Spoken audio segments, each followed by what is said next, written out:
27 সেকেন্ডে, এখানে হচ্ছে 30 কিলোমিটার বেগে ধাবমান, এটা টাইপিং মিস্টেক আছে।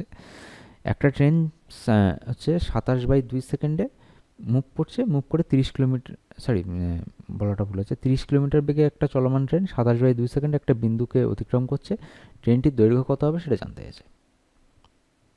তাহলে আমরা কি জানি, ডিস্টেন্স সমান সমান হচ্ছে স্পিড ইন্টু টাইম, তাই তো?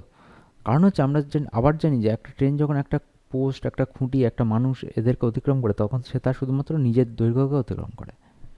তো অর্থাৎ মানুষ বা খুঁটি বা পোস্ট বা একটা বিন্দুকে অতিক্রম করতে যে সময় নেবে, ওই সময়টা হচ্ছে তার নিজের দৈর্ঘ্যের সমান দূরত্ব যাবে। তাহলে এক্ষেত্রে একদম প্লেন তাদের দৈর্ঘ্য, এই সময় আর দূরত্ব, গতিবেগের গুণফল হয়ে যাবে। সময় আছে 27/2 সেকেন্ড, আর গতিবেগ দেখো, গতিবেগ হচ্ছে 30 কিলোমিটার প্রতি ঘন্টা, দুটোর একক আলাদা। তাহলে এটাকে 5/18 দিয়ে গুণ করলে আমরা পাবো মিটার পার সেকেন্ডে। তাহলে এখানে গুণ করে দেবো 30 ইন্টু 5/18।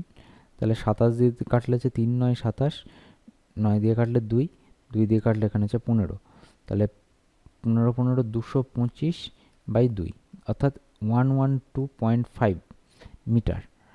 ট্রেনটার দৈর্ঘ্য কত হবে? 112.5 মিটার।